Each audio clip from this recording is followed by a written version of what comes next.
የማህፀን ፈሳሽ ሁሉ የኢንፌክሽን ምልክት ላይሆን ይችላል። የማህፀን ኢንፌክሽን ያለባት ሴት ሁሉ የአባላዘር ኢንፌክሽን አለባት ማለት ላይሆን ይችላል። ጤና ይስጥልኝ፣ ዶክተር መሰለ ነኝ፣ የጽንስና ማህፀን ስፔሻሊስት ሐኪም። የብልት ፈንገስ ኢንፌክሽን እንዴት ይታወቃል? የብልት ፈንገስ ኢንፌክሽን በትክክል ካልታከመ ምን አይነት የጤና ችግር ሊያመጣ ይችላል? በዚህ ቪዲዮ ስለ ብልት ፈንገስ ኢንፌክሽን ምልክቶች፣ ሊያመጣቸው ስለሚችሉ የጤና ችግሮች፣ ህክምናዎችንና የመከላከያ መንገዶችን በተመለከተ ዘርዘር ያለ መረጃ ይዤላችሁ ቀርቤያለሁ። ቻናሉን ላይክ፣ ሼር እና ሰብስክራይብ በማድረግ ጀምሩ።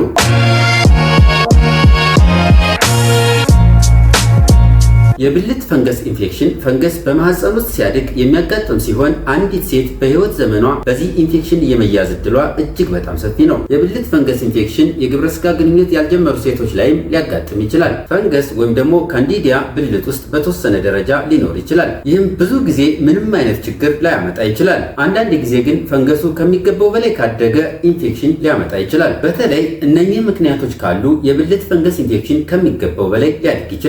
የመጀመሪያው የሆርሞን ለውጥ ሲኖር፣ የሆርሞን ለውጥ በተለያዩ ምክንያቶች ሊኖር ይችላል። ላብነትም በእርግዝና ጊዜ፣ በማረጥ ጊዜና የወር አበባ በሚኖርበት ወቅት እንዲሁም ደግሞ ቅመም ያላቸውን የቤተሰብ እቅድ የምትጠቀም ሴት ከሆነ የሆርሞን ለውጦች ሊኖሩ ይችላሉ። እነዚህ የሆርሞን ለውጦች ፈንገሱ ከሚገባው በላይ እንዲያድግ ምቹ ሁኔታዎችን ሊፈጥሩ ይችላሉ። የስኳር በሽታ ሲኖር፣ የበሽታ መከላከል አቅም የተዳከመ ሲሆን፣ ይህንንም የሚያመጡ የተለያዩ በሽታዎች ሲኖሩ ለምሳሌ HIV ኤድስን ጨምሮ ሌሎች በሽታዎች የበሽታ የመከላከል አቅምን ሊያዳክሙ ስለሚችሉ እንዲሁም የተለያዩ መድኃኒቶችን የምትወስድ ሴት ከሆነች በተደጋጋሚ ጸረ ባክቴሪያ መድኃኒቶችን የምትወስድ ከሆነ ብልት ውስጥ ያሉ ጠቃሚ ባክቴሪያዎችን ሊያስወግድ ስለሚችል ፈንገስ እንደፈለገ እንዲያድግና እንዲራባ ምቹ ሁኔታዎችን ሊፈጥር ይችላል። ጭንቀት፣ ጣፋጭ ምግቦችን ማዘውተር፣ የንጽህና አጠባበቅ ችግሮች፣ እነኚህና የመሳሰሉት ችግሮች ፈንገስ በብልት ውስጥ ከመጠን በላይ እንዲራባና እንደፈለገ እንዲያድግ ምቹ ሁኔታዎችን ሊፈጥሩለት ይችላሉ። የብልት ፈንገስ ኢንፌክሽን ሲኖር የሚያሳያቸው ምልክቶች ምንድን ናቸው? የብልት ፈንገስ ኢንፌክሽን ሲኖር የሚያሳያቸው ምልክቶች እንደሚከተለው ይቀርባሉ።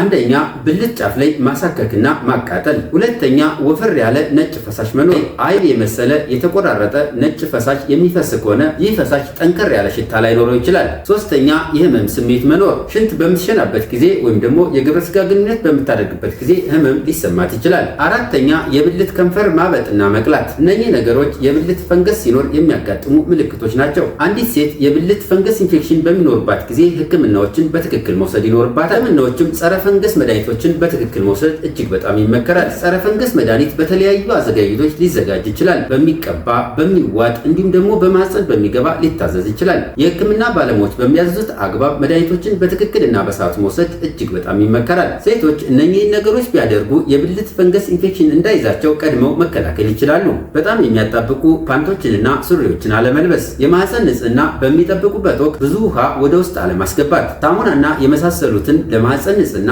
አለመጠቀም፣ በሐኪም ያልታዘዙ ጸረ ባክቴሪያ መድኃኒቶችን አለመውሰድ፣ የረጠቡ የውስጥ ልብሶችን ለረጅም ሰዓት አለመልበስ፣ ፓንትን ከካልሲ ጋር ቀላቅሎ አለማጠብ፣ የብልት ዲኦድራንቶችንና ስፕሬይ አለመጠቀም፣ ከጥጥ የተሰሩና ቀለል ያሉ ፓንቶችን መጠቀም፣ የስኳር መጠንን በአግባቡ መቆጣጠር። እነኚህን ከላይ የዘረዘርናቸውን ነገሮች አንዲት ሴት በትክክል የምትተገብር ከሆነ የብልት ፈንገስ ኢንፌክሽን እንዳይዛት በእጅጉ ያግዟታል። በማህፀንና ዙሪያ ጥያቄዎች ካሏችሁ አስተያየት መስጫው ላይ ያስቀምጡ። ለዛሬ ያዘጋጀሁት ይህንን ይመስላል። በቀጣይ በሌላ ፕሮግራም እስከምንገናኝ ቸር ሰንብት።